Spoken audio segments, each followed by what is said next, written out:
Hello student, स्वागत है आप सभी का आपके अपने चैनल में। जैसा कि आपको पता है कि आपकी नई शिक्षा नीति के अनुसार आपका कुछ सिलेबस चेंज हुआ है, आपके एग्जाम में क्वेश्चन पेपर कैसा आने वाला है उसका पैटर्न चेंज हुआ है। तो आज हम आपसे बात करने वाले हैं बीए फर्स्ट ईयर की सोशियोलॉजी का फर्स्ट सेमेस्टर, यानी कि फर्स्ट सेमेस्टर में आपसे किस तरह से कौन से लेवल पर क्वेश्चन पूछे जाएंगे, कैसे आपका क्वेश्चन पेपर आएगा, उसका एक मॉडल आपको दिखाने वाले हैं कि आपके फर्स्ट सेमेस्टर में कैसे क्या चीजें पूछी जाने वाली है। तो अगर आप पहली बार चैनल पर आए हैं तो प्लीज एक बार चैनल पर विजिट कर लीजिए। It is the most one channel if you are in BA, तो जाकर के एक बार चेक करो। ऑलरेडी 1500 वीडियोस अपलोडेड है बीए से रिलेटेड, आपके अलग अलग सब्जेक्ट से, आपके अलग अलग ईयर के हिसाब से प्लेलिस्ट में ऑलरेडी सभी चीजें अवेलेबल है। जाकर के आप वहां पर विजिट कर सकते हो और देख सकते हो, अपने अकॉर्डिंग चीजें पढ़ सकते हो।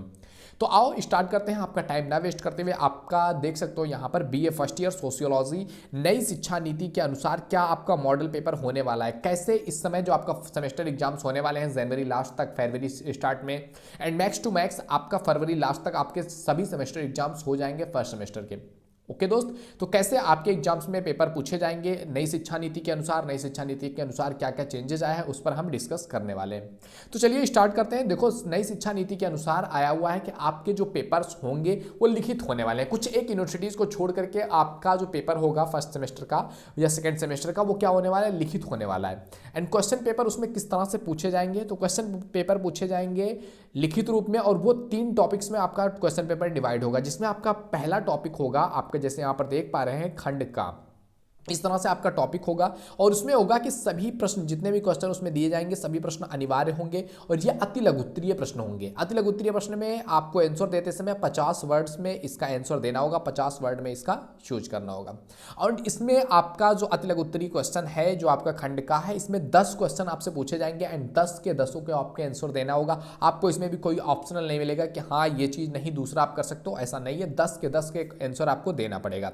जैसे कि आपके सामने ये दिख रहा है क्वेश्चन 1 2 3 4 6 7 8 9 10, इस तरह से आपको 10 क्वेश्चन आपको दिखेगा एंड इसी तरह से आपको क्वेश्चन का आंसर देना होगा। चलिए एक क्वेश्चन का, 2 क्वेश्चन का मैं आंसर आपको करवा दे रहा हूं। जैसे कि आप देख सकते हो यहाँ पर फर्स्ट नंबर क्वेश्चन आपसे क्या कह रहा है कि समाजशास्त्र के विषय क्षेत्र को कितने भागों में बांटा गया है। अब आपने अगर समाजशास्त्र पढ़ा हुआ है, हमारी वीडियोस देखी हुई हैं, तो आपको पता होगा कि समाजशास्त्र के विषय क्षेत्र को कितने भागों में बांटा गया है मेरे दोस्त, 2 भागों में बांटा गया है। कौन कौन से भागों में बांटा गया है, स्वरूपात्मक संप्रदाय एंड दूसरा है आपका समन्वयात्मक संप्रदाय। कौन कौन सा, स्वरूपात्मक संप्रदाय एंड दूसरा आ जाएगा आपका समन्वयात्मक संप्रदाय। ओके, इस तरह से 2 संप्रदायों में जो विचारधाराएं हैं बटी हुई हैं समाजशास्त्र के विषय क्षेत्र को समझने के लिए, और दोनों मिलकर के समाजशास्त्र के विषय क्षेत्र को दर्शाते हैं, समाजशास्त्र के विषय क्षेत्र को दिखाते हैं दोस्त। सेकंड नंबर क्वेश्चन आपसे कह रहा है सामाजिक नियंत्रण क्या है और इसके साधन क्या है। तो सामाजिक नियंत्रण आप समझ पा रहे हो, सोशल कंट्रोल। सामाजिक नियंत्रण को इंग्लिश में क्या कहते हैं, सोशल कंट्रोल। तो सोशल कंट्रोल का मतलब क्या होता है, तो इसके अंतर्गत उन विषयों का अध्ययन किया जाता है जो सामाजिक नियंत्रण है, जो सामाजिक जीवन को नियंत्रित करते हैं, यानी कि समाज में लोगों का जो बिहेवियर है उसको व्यवस्थित रखते हैं कि व्यक्ति किस तरह से बिहेवियर करे, व्यक्ति कहीं अपनी कमांड से बाहर ना निकल जाए। और इसके लिए कुछ चीज़ों का यूज किया जाता है, जैसे यहाँ पर पूछा हुआ है ना आपसे, इसके साधन क्या है। तो इसके साधनों के बारे में बात करें कि इसके साधन क्या है, तो इसके साधन है आपकी लोकरीतियाँ, आपकी प्रथा, परंपरा या फिर रूढ़ी हो गया, आपका जो गवर्नमेंट के हिसाब से आपकी कानून हो गए, आपका धर्म हो गया, आपकी नैतिकता हो गई, आपकी फैशन हो गए। ये सारी की सारी चीज़ें क्या है, ये समाज को नियंत्रित करती हैं। कि जैसे कि फॉर एग्जांपल एक ट्रेंड निकल गया है, अब व्यक्ति उसी तरह से काम करेगा, वो समाज को कहीं ना कहीं नियंत्रित कर रहा है कि व्यक्ति का इंटेंशन उसी तरह से चला जाए। जो भी चीज़ें आप देखोगे, आप सोशल मीडिया यूज कर रहे हो, बहुत सी चीज़ें हो रही हैं जो वायरल हो रही हैं। अब जो वायरल हो रही है ना, उसी की तरह से लोगों के माइंडसेट बनता चला जा रहा है। फॉर एग्जाम्पल मैंने कई सारे वीडियोज में मैंने डिस्कस भी किया हुआ है ये दूसरे चैनल पे, जो बचपन का प्यार आपने देखा था, बचपन का प्यार गाना कितना वायरल हुआ, कितना ज़्यादा वो वायरल हुआ गाना कि बहुत सारे बच्चों के माइंड में वो चीज़ें बैठ गई। उसने समाज को क्या किया, एक तरह से नियंत्रित कर दिया कि हाँ बच्चा है ना, अब तुझे बचपन में प्यार होना चाहिए, बचपन का प्यार बहुत प्यारा होता है, बहुत अच्छा होता है। मतलब इस तरह का एक माइंडसेट बैठ गया। और अब छोटे छोटे बच्चों के अंदर भी वो लव वाला अफेक्शन, जो एक रिलेशनशिप वाला लव होता है ना, वो वाले लव की अब जो अटेंशन है, लोगों का दिमाग है, उस तरह से बच्चों का दिमाग चलना स्टार्ट हो गया कि हम छोटे हैं ना, अभी हम 10 साल के हैं, फिर भी हमें प्यार होना चाहिए, एक लड़की हमारी लाइफ में भी होनी चाहिए। मतलब वो कहीं ना कहीं समाज पर नियंत्रित कर रहा है। जो भी चीजें, जो ट्रेंड चल रहा है, जो फैशन चल रहा है कि फटी जींस पहननी चाहिए, तो अब वो सबको पहनना चाहिए। तो इस तरह से ये सब चीजें क्या है, समाज पर अपने आप में एक नियंत्रण रख रही हैं। फैशन हो गया, धर्म हो गया, कोई कानून तो अपने आप में है ही जो नियंत्रण का साधन है। तो इस तरह से ये सारी चीजें क्या है, सामाजिक नियंत्रण और सामाजिक नियंत्रण के साधन है। अब आगे देख सकते हो आपको तीसरा क्वेश्चन में आपको क्या करना है, समाजशास्त्र और इतिहास के बीच में क्या संबंध है। समाज और इतिहास, समाजशास्त्र जो है वो इतिहास से किस तरह से निकलता है, इस चीज के बारे में आपको डिस्कस करना है। 50 वर्ड्स में लिखना है, ज्यादा आपको नहीं लिखना है।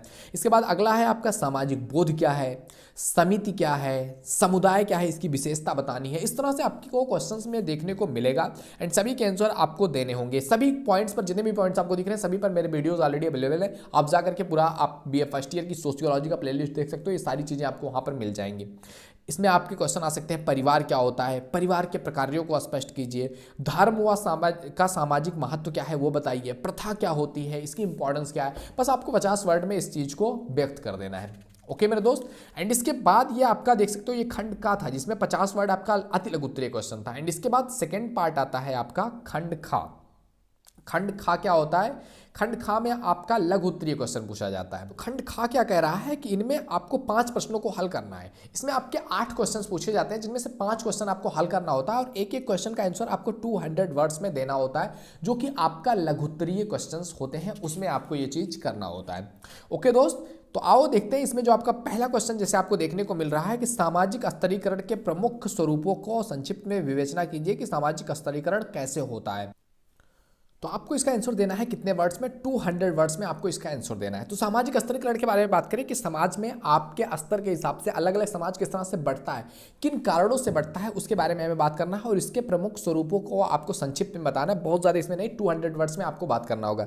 जैसे कि भारत में अगर आपको स्तरीकरण का आधार माने तो कई सारी चीज़ें भारत में स्तरीकरण का आधार बन सकते हैं। जैसे कि फॉर एग्जाम्पल आपकी जो एज है इसके आधार पर भी स्तरीकरण किया जा सकता है। भारतीय जो आयु भी एक जो एज है वो भी सभी समाजों में व्यक्ति परिस्थिति का आधार रहता है, लेकिन भारतीय समाज में इस आधार को कहीं ज़्यादा महत्व दिया जाता है कि अगर बूढ़ा व्यक्ति है, एक वृद्ध व्यक्ति है, तो उसकी समाज में एक अलग स्तर होती है। कम आयु के व्यक्ति की समाज में थोड़ी सी कम स्तर होता है। तो एक व्यक्ति अगर बड़ा है, उस वृद्ध है, उसका इज्जत, उसकी रिस्पेक्ट एक अलग लेवल पर होती है। तो आयु भी सामाजिकरण का एक हिस्सा है, सामाजिक स्तरीकरण का एक हिस्सा है।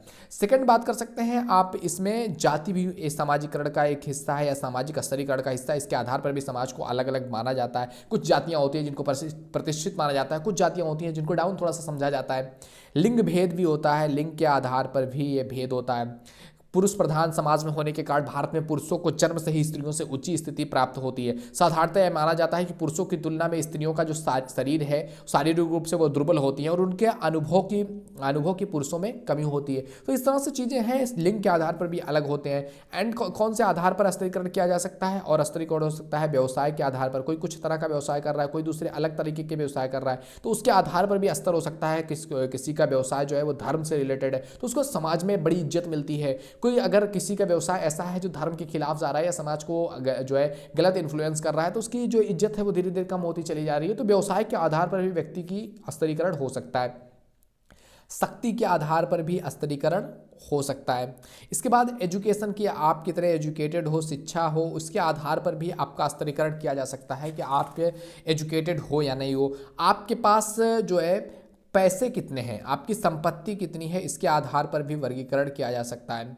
ओके, समझ पा रहे हो आप चीज़ों को। आपकी संपत्ति के आधार पर भी वर्गीकरण किया जा सकता है, आपकी परिस्थिति के आधार पर भी वर्गीकरण किया जा सकता है, आपकी नेशनलिटी के हिसाब से भी वर्गीकरण किया जा सकता है। तो सामाजिक स्तरीकरण के तमाम सारे स्वरूप हैं जिसकी विवेचना हमने आपके सामने किया। इन टॉपिक्स पे हमने 7 टॉपिक्स पे बात किया। इन 7 पे आप अगर 2-2 लाइन भी लिख दोगे ना तो आपके 200 वर्ड्स हो जाएंगे। ओके, इसके बाद बात करते हैं सेकंड नंबर आपका प्रथा क्या है। प्रथा क्या है, समाज में चलने वाली एक पुराने समय से चली आ रही चीज़ को ये प्रथा कहते हैं, उस पर आपको बात रखनी है। अगला है आपका जो है तीसरा नंबर का सांस्कृतिक जो है सांस्कृतिक एकीकरण की अवधारणा क्या है, उस पर आपको टिप्पणी करना है। एक संस्था के रूप में राजनीतिक व्यवस्था की विवेचना करनी है कि राजनीतिक व्यवस्था कैसे एक संस्था की तरह काम करती है, कौन कौन सी चीज़ें उसमें आती हैं। नातेदारी व्यवस्था क्या है, इसका उपयोग क्या है, इस पर बात करना है। मातृसत्तात्मक परिवार के गुण क्या होते हैं, इसके दोष क्या होते हैं, इस पर आपको डिस्कस करना है। समिति और संस्था में क्या अंतर है, ये आपको बताना है। 8th है आपका समाजशास्त्र व मनोविज्ञान के संबंध क्या है, उसके बारे में विवेचना करना है। तो इस तरह से अगर मैं सब पर आपको बताने चला जाऊँगा तो ये चीज़ें काफ़ी लंबी हो जाएगी, क्योंकि ये जितने भी टॉपिक्स के बारे में हम बता रहे हैं या जितने भी क्वेश्चन मैंने आपके सामने रखा हुआ है, जो भी क्वेश्चन आपसे एग्जाम में पूछे जाते हैं वो सारा का सारा हमने अपने वीडियोस में कवर कर रखा है। तो आप प्लेलिस्ट में जाकर के इन सभी टॉपिक्स के बारे में अच्छे तरीके से जान सकते हैं। एक क्वेश्चन मैं आपको करवा के बता रहा हूँ, अच्छे तरीके से समझा के बता रहा हूँ, जिससे कि आपको चीज़ें समझ में आ सके कि कैसे कैसे आपको कौन से क्वेश्चन का आंसर देना है। ओके, आओ आगे बढ़ते हैं अगले क्वेश्चन की तरफ, यानी कि अगला पार्ट जो आपके क्वेश्चन का है वो है आपका खंड गा। अगला पार्ट क्या है आपका? खंड गा। और इसमें जो है केवल 2 प्रश्नों का उत्तर देना है, वो भी 500 वर्ड में। इसमें पूछे जाएंगे आपके 5 क्वेश्चन, लेकिन आपको 2 क्वेश्चन का आंसर देना होगा, 5 में से 2 क्वेश्चन। ओके, तो जैसे कि आप यहाँ देख सकते हो, आपसे क्वेश्चन पूछा गया है फर्स्ट नंबर का क्वेश्चन कि समाजशास्त्र को परिभाषित कीजिए और उसके विषय क्षेत्र की विवेचना कीजिए। अब आपको इसमें बताना है कि समाजशास्त्र क्या है, उसकी विषय क्षेत्र क्या है, इस चीज के बारे में बताना है। तो आप जब भी क्वेश्चन का आंसर देना स्टार्ट करोगे, क्योंकि आपको 500 वर्ड में लिखना है, लंबा लिखना है, तो थोड़ा सा क्या करना पड़ेगा, आपको इंट्रो देना पड़ेगा। जैसे कि आप इंट्रो क्या देख सकते हो कि सोशियोलॉजी शब्द 1839 ईस्वी में फ्रांसीसी वैज्ञानिक थे ऑगस्ट काम्टे, उनके द्वारा ही इसकी जो है इस जो टर्म है सोशियोलॉजी, इसको गढ़ा गया है। समाजशास्त्र जो है अर्वाचीन सामाजिक विज्ञान है। सोशियोलॉजी शब्द सोशियस लॉगोस दो वर्ड से मिलकर के बना हुआ है, जिसका अर्थ होता है समाज का विज्ञान। तो इस तरह से चीज़ें हैं। उसके बाद आप विद्वानों के स्टेटमेंट दे दोगे, जैसे कि फॉर एग्जाम्पल कई सारे विद्वान हैं, इसमें आप विद्वानों में दे सकते हो LF वार्ड का एग्जाम्पल दे सकते हो। इसमें आप मतलब इन्होंने इसके बारे में क्या परिभाषा, जैसे LF वार्ड क्या कहते हैं कि समाजशास्त्र सामाजिक घटना वस्तु अथवा समाज का विज्ञान है। इस पर अपना विचार रखते हुए वानबीज महोदय का आप दे सकते हो कि विचार की वानबीज महोदय ने क्या कहा। जैसे कि वानबीज महोदय ने कहा था कि समाजशास्त्र एक विशिष्ट सामाजिक विज्ञान है जो मनुष्य के परस्पर व्यवहार, सामाजिक मेलजोल की प्रक्रियाओं, मेल मिलाप एवं पृथकत्व को अध्ययन का केंद्र बनाता है। इसी तरह से आप दूसरे विद्वान जो हैं, जैसे कि फॉर एग्जांपल आप चाहो तो आप दुर्खीम का दे सकते हो कि दुर्खीम ने समाजशास्त्र को क्या बात किया हुआ है, क्या कहा हुआ है। जैसे कि दुर्खीम कहते हैं कि समाजशास्त्र सामूहिक प्रतिनिधानों का विज्ञान है। तो इस तरह से आपको कम से कम 2 या 3 विद्वानों का स्टेटमेंट देना पड़ेगा एक टॉपिक के बारे में कि समाजशास्त्र के बारे में उन्होंने क्या कहा हुआ है। इस तरह से आप इस क्वेश्चन का आंसर देंगे। इसके बाद इन जो परिभाषाएं हैं, इनके आधार पर आपको क्या समझ में आ रहा है वो बताएंगे। इसके बाद इसके विषय क्षेत्र के बारे में बात करेंगे। जैसे विषय क्षेत्र में इसके जो है समाजशास्त्र के विषय क्षेत्र को समझने के लिए 2 भागों में बांटा गया है, आपके स्वरूपात्मक विचारधारा एंड समन्वयात्मक संप्रदाय, समन्वयात्मक विचारधारा। इन दोनों विचारधाराओं में अलग अलग विद्वान हैं, उन विद्वानों ने अपनी क्या राय रखी है समाजशास्त्र पर, उस आधार पर उनकी क्या आलोचना की गई, उनमें क्या कमियां पाई गई हैं, चाहे वो स्वरूपात्मक संप्रदाय हो, जो है समन्वयात्मक संप्रदाय हो, उनमें क्या कमियां हैं, क्या अच्छाइयां हैं, कि उन विद्वानों ने क्या कहा है, एंड उस आधार पर आप क्या निष्कर्ष निकालते हो। जैसे कि अगर निष्कर्ष की बात किया जाए तो समाजशास्त्र के अध्ययन क्षेत्र से संबंधित स्वरूपात्मक और समन्वयात्मक संप्रदाय के विचार हमें देखने पर मिलता है कि ये दोनों संप्रदाय एक दूसरे के विरोधी हैं। वास्तविकता यह है कि दोनों संप्रदायों के विचारों में कोई आधारभूत अंतर नहीं है। इसका कारण यह है कि कोई विज्ञान ना तो पूरी तरह से विशेष हो सकता है और ना ही पूरी तरह से सामान्य हो सकता है। जैसे कि आप बात करोगे, जो स्वरूपात्मक है वो पूरी तरह से वैज्ञानिकता की बात करता है, और जो समन्वयात्मक है पूरी तरह से सामान्य चीज़ों के बारे में बात करता है। तो ऐसा नहीं हो सकता है। समाजशास्त्र भी ना तो पूर्णतः एक विशिष्ट विज्ञान है जिसमें सामाजिक संबंधों के कुछ विशेष स्वरूपों का अध्ययन किया जाता है, और ना ही एक ऐसा विज्ञान है जिसमें अध्ययन की जाने वाली घटनाएं पूर्णतः सामान्य है। इसका तात्पर्य यह है कि विशिष्ट और सामान्य संबंधों की पूर्णता एक दूसरे से अलग नहीं किया जा सकता। समाज जो है वो सामाजिक संबंधों की एक जटिल व्यवस्था है जिसमें विशिष्ट और सामान्य सभी प्रकार के संबंधों का समावेश होता है। इस प्रकार यह उचित प्रतीत होता है कि समाजशास्त्र के अध्ययन क्षेत्र में सामान्य और विशिष्ट दोनों प्रकार की चीज़ों का अध्ययन किया जाए। तो इस तरह से समाजशास्त्र के विषय क्षेत्र के बारे में विवेचना किया गया है। तो इसी तरह से आपके पास और भी क्वेश्चन है, जैसे आप देख सकते हो 1 2 3 4 5 नंबर का क्वेश्चन आपके सामने यहाँ पर दिख रहा है। सेकंड नंबर क्वेश्चन है कि समाज को परिभाषित करो, व्यक्ति और समाज में क्या संबंध है यह स्पष्ट कर दो। तीसरा कह रहा है आपका समिति को परिभाषित करो और समुदाय और समिति में क्या अंतर है ये बता दो। चौथा कह रहा है परिवार को परिभाषित करो और इसके प्रकारों के बारे में बताओ। पांचवा कह रहा है धर्म से आपका क्या अभिप्राय है, इसकी उत्पत्ति से संबंधित सिद्धांतों की विवेचना कीजिए। सामाजिक जीवन में धर्म का क्या महत्व है इसको स्पष्ट कीजिए। तो इस तरह से आपके सामने ये 5 क्वेश्चन ऐसे ही दिखेंगे, और इन 5 में से केवल आपको कितने क्वेश्चन का आंसर देना होगा, 2 क्वेश्चन का आंसर। अगर आपने इन 2 क्वेश्चन का आंसर दे दिया तो आपको डेफिनेटली जितने नंबर मिलने चाहिए वो मिल जाएंगे। तो इसी तरह से बनने वाला है मेरे दोस्त आपके क्वेश्चन पेपर इसी तरह के आने वाले हैं। तो हमने सोचा एक मॉडल पेपर आपके सामने प्रस्तुत किया जाए कि बीए फर्स्ट ईयर के फर्स्ट सेमेस्टर में आपके सोशियोलॉजी में किस टाइप के क्वेश्चन पूछे जाएंगे, कैसे क्वेश्चन होंगे और उसका आंसर आपको कैसे देना होगा, ये आपको थोड़ा सा बता दिया जाए। तो आई होप ये वीडियो तुम्हें पसंद आया होगा। वीडियो पसंद आए तो लाइक जरूर करो। पहली बार चैनल पे आए please visit the channel. If you think it is valuable तो आप सब्सक्राइब भी कर सकते हो मेरे दोस्त। आपको इसी तरह की वैल्यूएबल कंटेंट लगातार मिलते रहते हैं। मिलते हैं आपसे अगले वीडियो में, तब तक के लिए Jai Hind Jai Bharat. Thank you, bye bye.